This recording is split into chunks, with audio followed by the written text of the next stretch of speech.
Assalamualaikum warahmatullahi wabarakatuh. Saya dari Teknik Kendaraan Ringan 2, kelompok 3. Sebelumnya, perkenalkan nama kelompok saya. Yang pertama, Diki Reonaldi, NRP 92. Yang kedua, ada Muhammad Eras Alif Utama, NRP 100. Yang ketiga, ada Ferid Ramadhani, NRP 109. Yang keempat, ada Erdinsa Hendrawan Satria, NRP 119. Yang kelima, yang terakhir, ada saya sendiri, Rizal Ahmad Bayaki, NRP 130. Di sini saya akan mempresentasikan beberapa topik. Yang pertama, ada sasis atau kerangka mobil. Yang kedua, ada diferensial gear atau meneruskan daya yang dikeluarkan oleh mesin. Yang ketiga, ada wheel atau roda. Yang pertama adalah sasis. Sasis adalah rangkaian mobil pada bagian dari kendaraan yang berfungsi menopang berat dan beban kendaraan seperti mesin, transmisi, sistem suspensi, sistem rem, bodi mobil, diferensial, dan komponen lainnya. Jenis sasis. Jenis sasis ada beberapa macam.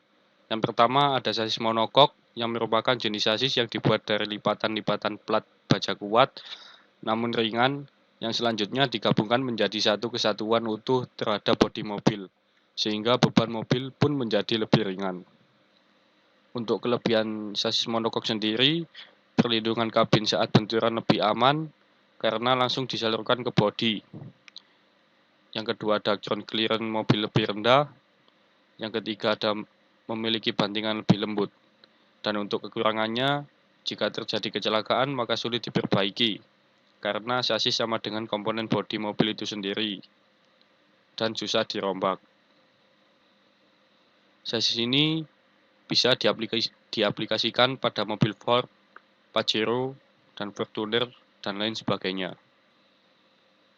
Yang kedua, ada sasis leather frame, merupakan sasis yang terpisah dari bodi mobil yang berbentuk seperti anak tangga dan berkarakter kuat dan tangguh. Untuk kelebihan sasis ini, yaitu mudah untuk didesain, dibangun, dan dimodif, dan mudah untuk direparasi. Dan kekurangannya memiliki beban yang berat, kabin lebih tinggi. Sasis ini bisa diaplikasikan pada mobil pick-up, truk, atau mobil kendaraan angkut lainnya. Yang ketiga, ada sasis tubular space frame, yang merupakan jenis sasis yang menggunakan pipa atau balok baja yang kemudian dirakit menjadi satu.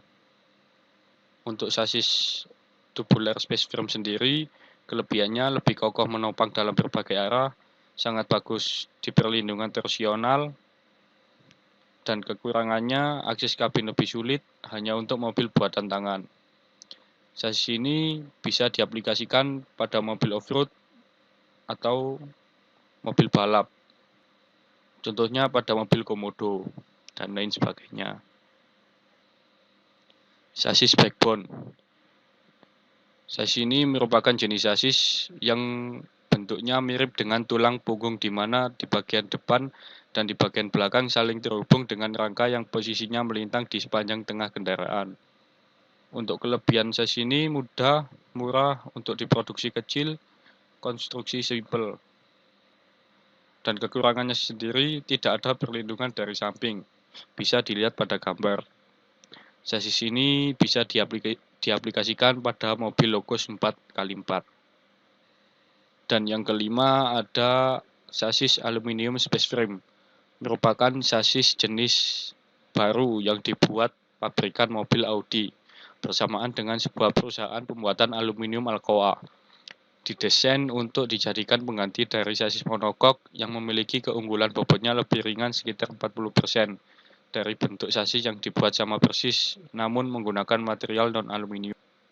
Untuk kelebihan dan kekurangan sasis ini sendiri hampir sama dengan sasis monokok, tetapi berat sasis lebih ringan dari monokok. Ya, di sini saya akan menjelaskan tentang diferensial. Ya, diferensial sendiri berfungsi untuk menyesuaikan putaran roda kiri dan kanan pada saat membelok atau beban roda kiri dan kanan tidak sama. Kemudian, mereduksi kecepatan yang diterima dari propeller shaft untuk menghasilkan momen yang besar. Dan yang ketiga yaitu merubah arah putaran dari propeller shaft 90 derajat. Selanjutnya putaran ini diteruskan ke roda-roda belakang melalui rel aksel shaft secara terpisah. Nah, bagian utama diferensial yaitu ada final gear.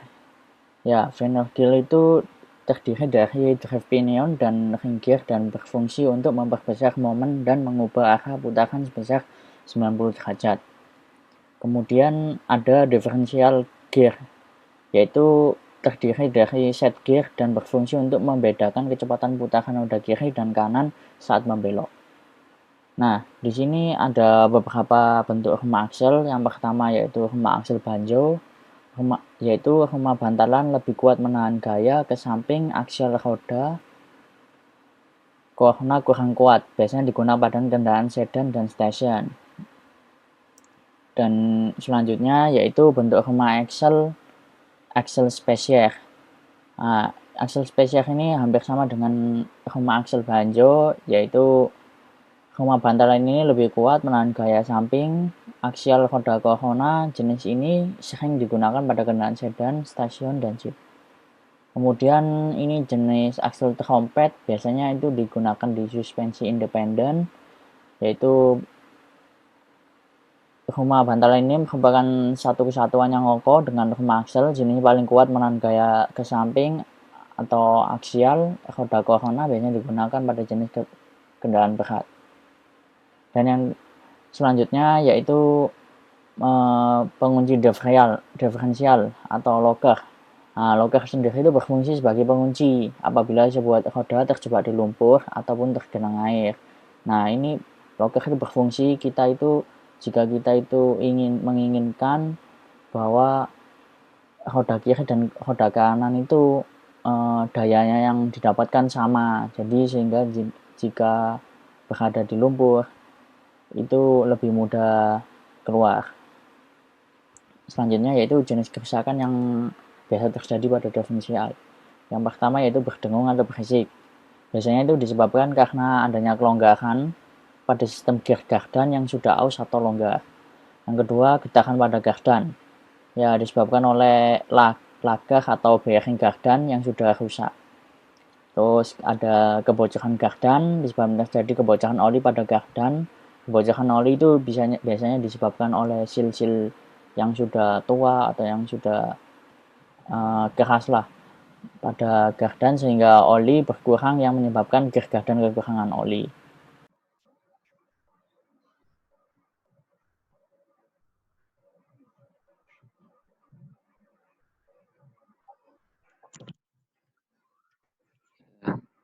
Ya, saya akan melanjutkan presentasi dari roda.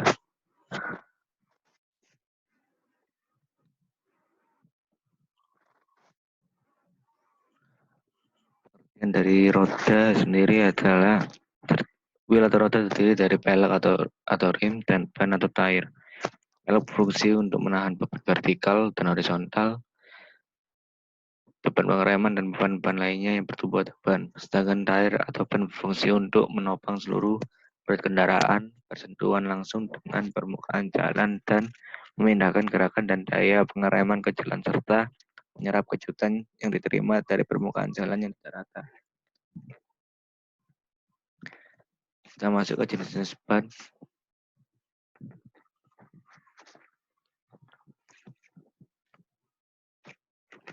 Jenis ban sendiri itu ada 3. Pertama, ban tubeless, radial, dan ban bias. Dan kita bedakan dari strukturnya aja ya. Ban tubeless sendiri yang kita tahu ban tidak memiliki atau tidak menggunakan ban dalam. Struktur dan ban lebih membulat. Biasanya cocok untuk digunakan di kecepatan yang tinggi. Selanjutnya, struktur bias. Ini paling banyak dipakai di sehari-harian karena dibuat dari banyak lembar cord yang digunakan sebagai rangka dari ban Chord ditenun dengan cara zigzag membentuk sudut 40-65 derajat.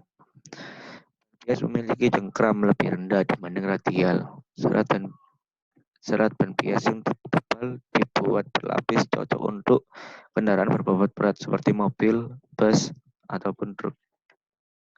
Selanjutnya, struktur dari ban radial terbentuk dari serat baja lentur yang bersinggungan di tepi ban. Karena memiliki ketahanan yang lebih baik, maka lapisan radial lebih tipis, umumnya lebih tipis dibanding dengan bias, namun tidak mudah bocor. Radial yang jauh lebih lentur dan memiliki daya jangkau baik dibanding bias. Berikut adalah tipe tapak ban rib, yaitu jalan rata, kecepatan tinggi, lebih baik kecepatan tinggi, berbagai jenis mobil tahanan putar atau rolling resistance lebih kecil, kendaraan mudah dikendalikan, suara yang ditimbulkan kecil, dan ketariknya kurang baik.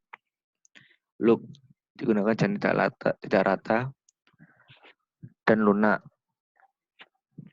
Kurang baik digunakan oleh truk dan industri tenaga tarik, baik rolling resistance cukup tinggi, tread lebih mudah, aus tidak merata,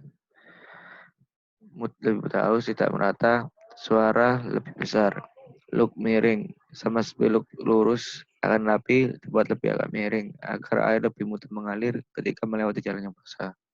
Rib dan look atau disebut kombinasi digunakan jalan rata maupun tidak rata, biasa digunakan sedan, truk kecil, bus, dan karena kendaraan lebih stabil, kemampuan pengendaraan dan pengereman lebih baik. Blok jalan berlumpur dan salju. Kemampuan pengendaraan dan pengereman lebih baik digunakan untuk mengurangi slip pada jalan berlumpur atau bersalju. Lebih cepat aus, rolling resistance lebih besar. Berikut adalah pembacaan kode ban mobil. Di angka 205 ini menunjukkan lebar nominal bagian ban dalam ukuran mm.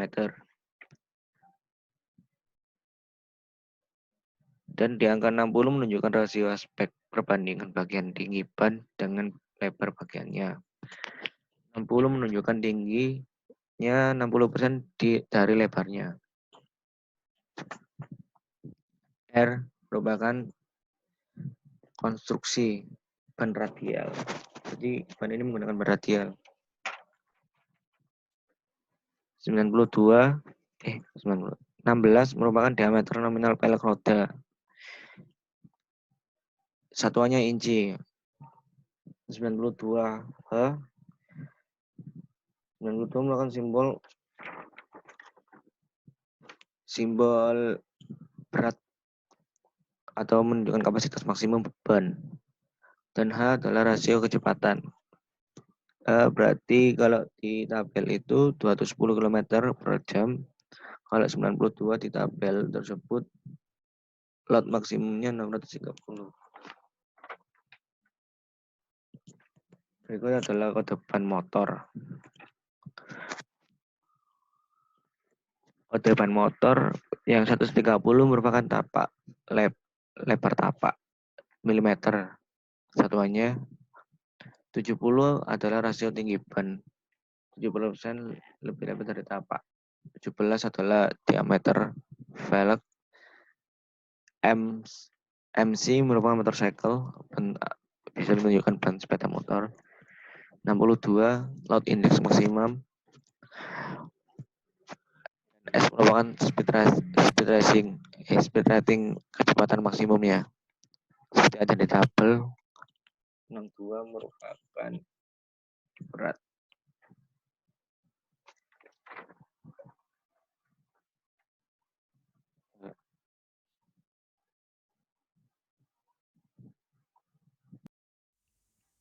Selanjutnya, pengertian dari balance roda. Balance roda sendiri ada dua, yaitu statis dan dinamis. Balance statis yaitu balance roda pada gerakan naik turun terhadap porosnya seperti pada gambar ini. Sedangkan balance dinamis yaitu balance terhadap goyang ke kanan atau kiri pada sumbu roda seperti pada gambar ini.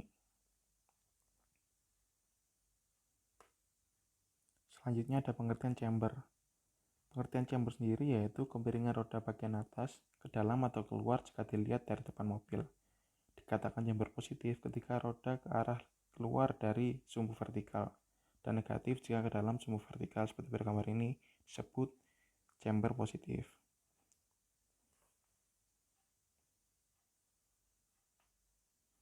Pengertian Chester. Chester sendiri yaitu sudut kemiringan sumbu putar kemudi terhadap sumbu vertikal. Dikatakan positif ketika miring ke belakang dan negatif jika miring ke kiri. Yang ini disebut Chester positif, yang ini negatif, dan yang ini 0 atau 0 biasanya. Pengertian to sendiri yaitu selisih jarak antara roda depan dan belakang jika dilihat dari atas kendaraan. Dikatakan to in jika jarak roda depan lebih kecil dari roda belakang, dan to out sebaliknya. Pada gambar ini disebut to in karena jarak antara sini ke sini dan ini ke sini lebih kecil yang depan, maka disebut to in. Ya, ini merupakan daftar pustaka dari kelompok kami. Terima kasih. Wassalamualaikum warahmatullahi wabarakatuh.